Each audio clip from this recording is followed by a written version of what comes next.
आपको कभी गलत तथ्य नहीं दिए, आपसे कभी झूठ नहीं बोला।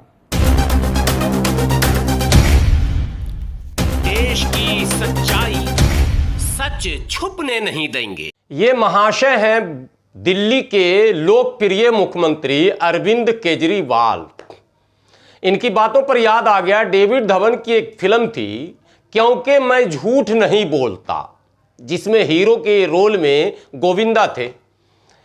तो मुझे याद इसलिए आ गया कि अरविंद केजरीवाल के सारे वक्तव्य जो पिछले सप्ताह लाइव आकर दिल्ली वासियों को उन्होंने संबोधित किया था और ये कहा था कि ये छोटा सा लॉकडाउन है जी, इसे आप झेल लें, ये दिल्ली वासियों के हित में है। और पिछले लॉकडाउन में जो पलायन हुआ था उससे बड़ी अव्यवस्था फैल गई थी, बड़ी परेशानियों का सामना करना पड़ा था। आप भी परेशान हुए थे और मैं भी परेशान हुआ था, इसलिए इस बार मेरे मजदूर भाइयों आप पलायन नहीं करेंगे। ये छोटा सा लॉकडाउन है, मुझे उम्मीद है कि इसके आगे लॉकडाउन की जरूरत नहीं पड़ेगी। पहले सुनिए उस बयान। आपको कभी गलत तथ्य नहीं दिए, आपसे कभी झूठ नहीं बोला। पिछली बार जब देश में लॉकडाउन लगा था, हमने देखा कि किस तरह बड़ी संख्या में प्रवासी मजदूर अपने गांव जाने लगे थे।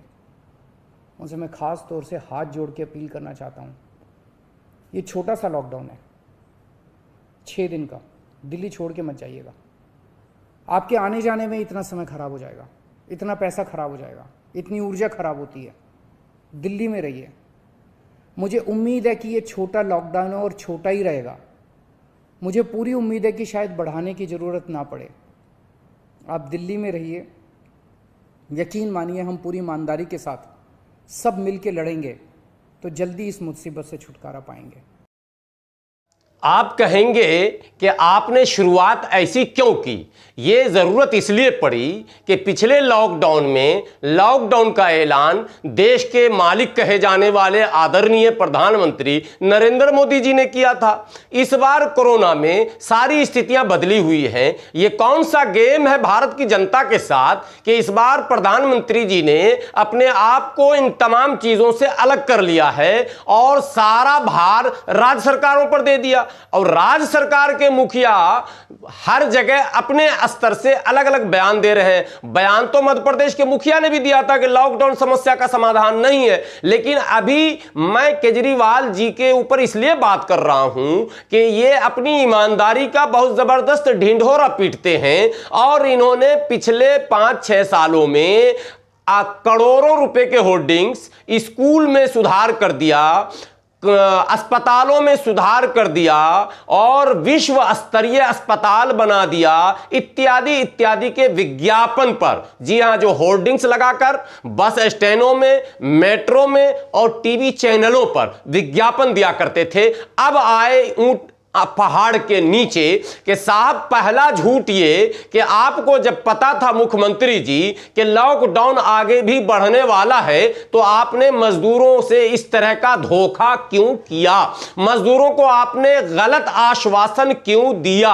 वो मजदूर जो बिहार के हैं, बंगाल के हैं, राजस्थान के हैं, छत्तीसगढ़ के हैं, मध्य प्रदेश के हैं, उड़ीसा के हैं, झारखंड के हैं और उनके आधार कार्ड और राशन कार्ड दिल्ली के नहीं हैं, वो असंगठित मजदूर हैं।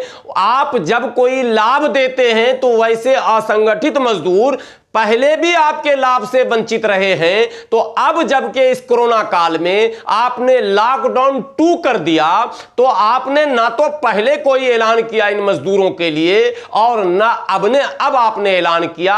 आखिर ऐसा क्यों? सवाल नंबर 1। सवाल नंबर 2 कि आप जब लॉकडाउन 2 करने जा रहे थे तो आपको फिर इन मजदूरों के विषय में, जैसे पहले आपने कहा था 1 हफ्ते पहले, तो फिर मजदूरों की चर्चा आपने दोबारा क्यों नहीं की? ये अब चीज दर्शाता है कि मजदूरों के प्रति आप गंभीर नहीं हैं। और दिहाड़ी मजदूर और बाहरी मजदूर, अप्रवासी जिसको आप कहते हैं प्रवासी मजदूर, इन मजदूरों के भविष्य पर जो संकट आ चुका है, इनके हाथ से जो रोजी रोटी छीन लिया गया है।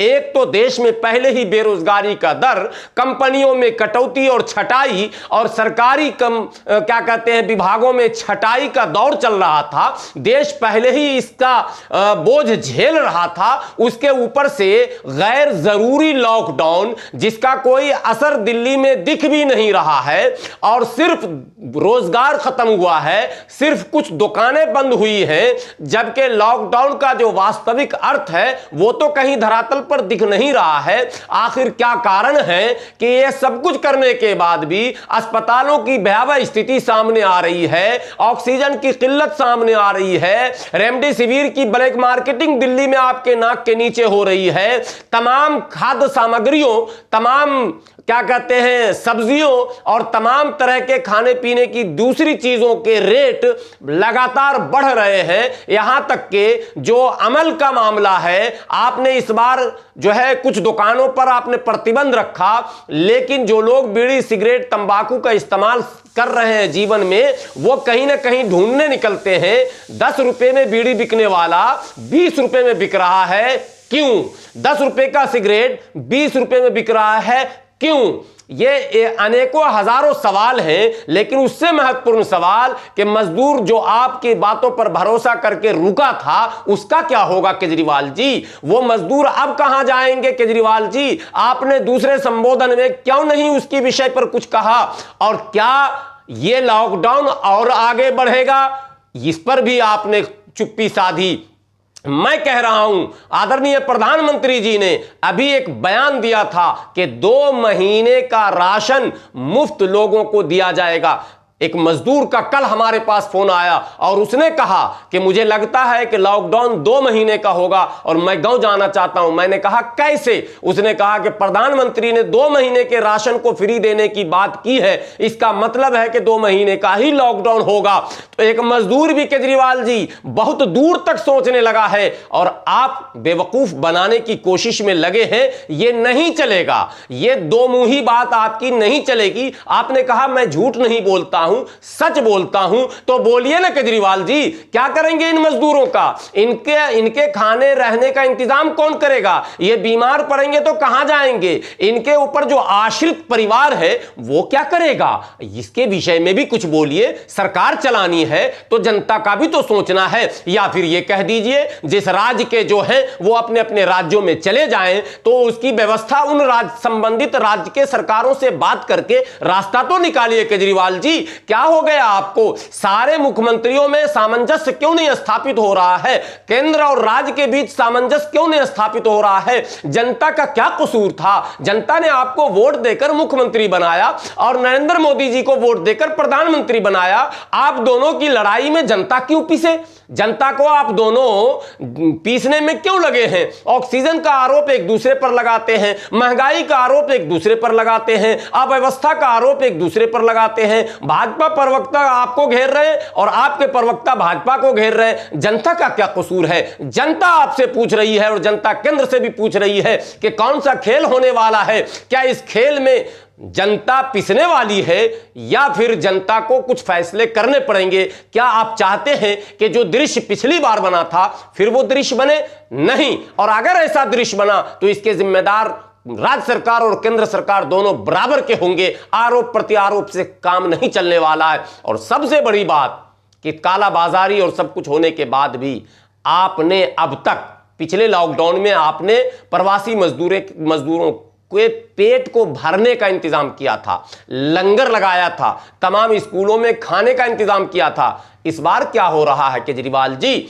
एक ऑटो रिक्शा वाला जिसने अपनी सारी ऊर्जा आपकी सरकार को बनाने में लगाई, जिसने अपने ऑटो के पीछे लिखा था आई लव केजरीवाल, वो क्या कह रहा है ऑटो रिक्शा वाला, पहले उसको सुनिए। मतलब हमारे बच्चे जो आज घर में भूखे बैठे हैं उनको आज खाना चाहिए। ये नहीं देखेंगे आज कोरोना है तो आज भूखे रह जाएंगे। सुबह से खाना नहीं खाया मैंने, मैं अपनी बता रहा हूँ। मैं एक मिनट हाँ, सुबह से मैंने खुद खाना नहीं खाया। बोलो मैं बच्चों के लिए इकट्ठा करूँ, अपने लिए क्या खाऊं? बोलो। आपने सुन लिया ऑटो रिक्शे वाले का क्या सपोर्ट करा था आपका, कितना प्यार करता था आपसे।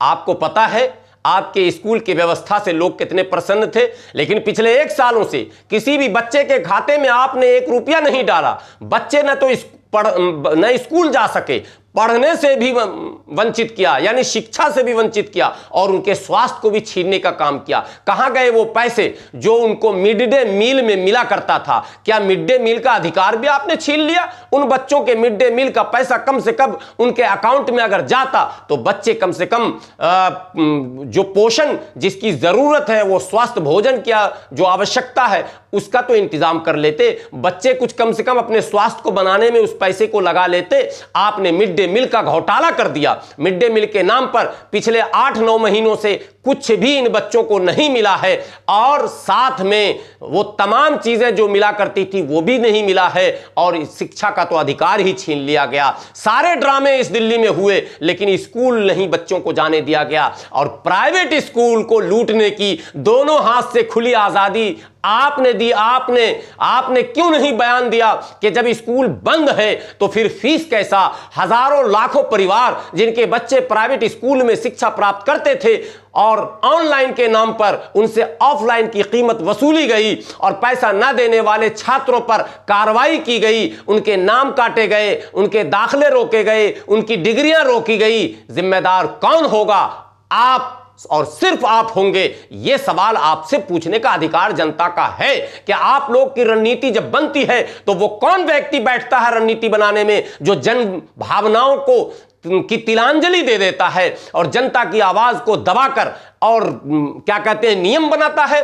क्या जनता की आवश्यकताओं, जनता की जरूरतों, जनता के भावनाओं से आप अवगत नहीं है? आपको पता नहीं है दिल्ली वासियों की वास्तविक स्थिति क्या है? और आपने फिर आज लॉकडाउन का ऐलान किया, लेकिन यह नहीं बताया कि इस लॉकडाउन में जिसके रोजगार छीने गए हैं, जिसका आय का स्रोत खत्म हो गया है, जिसके दिनचर्या में माने वो सब कुछ जिसका बंद हो चुका है, जो घर से नहीं निकल सकता आपके आदेशानुसार, उसके घर का चूल्हा कैसे जलेगा? केजरीवाल जी, जवाब तो देना पड़ेगा, और यह जवाब आपको देना ही पड़ेगा, क्योंकि यह सवाल अब जनता में उठने लगा है कि कब तक इन सरकारों के गलत आश्वासनों के शिकार हम होते रहेंगे।